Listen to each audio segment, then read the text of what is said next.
दोस्तों इस वीडियो में हम डिस्कस करेंगे role of DNA sample in rape cases. तो डीएनए का क्या रोल होता है एक रेप केस में। डीएनए सबसे पहले हम समझ लेते हैं कि किन किन चीजों से हमें प्राप्त होता है। तो डीएनए हमें हेयर्स, स्किन, सैलाइवा, इनसे मुख्यतः प्राप्त होता है। ब्लड से भी प्राप्त होता है।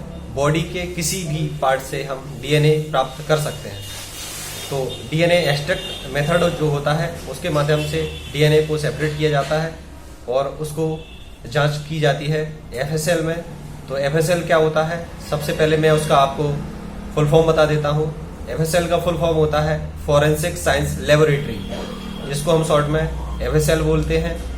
एफएसएल में जो भी सैंपल्स जांच के लिए भेजे जाते हैं, जैसे कि कोई भी स्वैब सैंपल है, ब्लड सैंपल है, सीमन सैंपल है, या फिर स्किन का कोई पार्ट है, या फिर हेयर है, किसी भी स्थान का हो, तो उससे डीएनए कलेक्ट किया जाता है।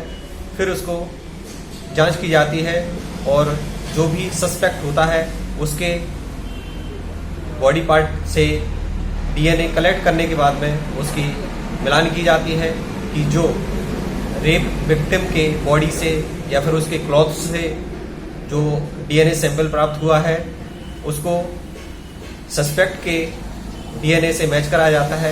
यदि ये मैच कर जाता है तो सस्पेक्ट ही आरोप सिद्ध हो जाता है उस पर। इस प्रकार से एफएसएल या फिर जो भी फॉरेंसिक साइंस लेबोरेटरी होती है उसमें ये कार्य किया जाता है। ये प्रोसेस स्टेप बाय स्टेप होती है। सबसे पहले आपको एफआईआर दर्ज करानी होती है। यदि आप अपने लोकल थाने से दूर हैं, आउट ऑफ स्टेट हैं या आउट ऑफ डिस्ट्रिक्ट हैं, तो आपको वहाँ के संबंधित नियरेस्ट थाने में जाकर के एक 0 एफआईआर दर्ज करानी होती है।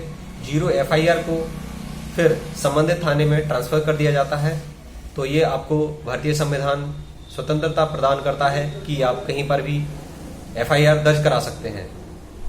तो एफआईआर दर्ज होने के बाद में प्रॉपर इन्वेस्टिगेशन होता है। इन्वेस्टिगेशन में जो विवेचनाधिकारी नियुक्त किया जाता है पुलिस विभाग के द्वारा, वहां पर उसकी जांच, छानबीन, पड़ताल की जाती है और जो भी एफएसएल रिपोर्ट आती है उसके आधार पर कोर्ट में उसका सबमिशन होता है और फिर उसकी फर्दर प्रोसीडिंग होती है। तो इस वीडियो में आप लोगों ने जाना कि डीएनए कलेक्शन कहाँ कहाँ से हो सकता है, किन बॉडी पार्ट्स से हो सकता है।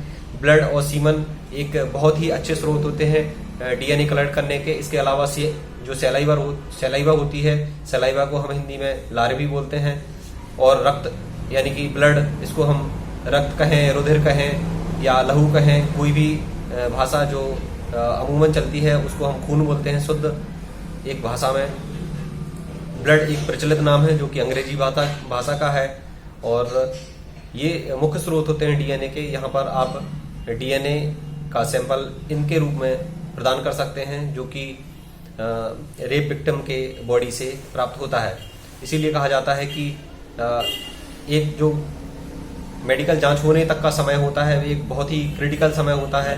यदि आप एफआईआर के लिए जाते हैं तो वहाँ पर पुलिस से भी आप कह सकते हैं कि आपको एफआईआर जो है उसके साथ में क्या है कि मेडिकल आपको करवाना आवश्यक हो जाता है। मेडिकल रिपोर्ट के आधार पर ही उसी तरीके से आपकी जो है शिकायत दर्ज होती है और पुलिस यदि इसमें किसी भी प्रकार से देरी करती है तो आप उनको बोल सकते हैं कि आप इसमें थोड़ा सा तेजी करिए, क्योंकि उसमें क्या होता है कि यदि सीमन सैंपल है बॉडी पर प्रेजेंट लड़की के किसी भी वेजाइनल पार्ट पर या फिर उसके सराउंडिंग एरियाज में, तो उसको यदि वो ताज़ा है तो उसमें से डीएनए कलेक्शन में काफ़ी सहूलियत होती है। यदि वो सूखने लगता है तो उसके स्वाइप सैंपल बनाने में और डीएनए टेम्पर होने का डर होता है और जो एविडेंस है वो कलेक्शन में दिक्कत आती है। तो आप लोगों को काफ़ी कुछ समझ में आ गया होगा। आई होप आपको वीडियो अच्छी लगी होगी। तो इसको लाइक, कमेंट, शेयर और सब्सक्राइब करें। मिलते हैं अगली वीडियो में। जय हिंद, वंदे मातरम, भारत माता की जय।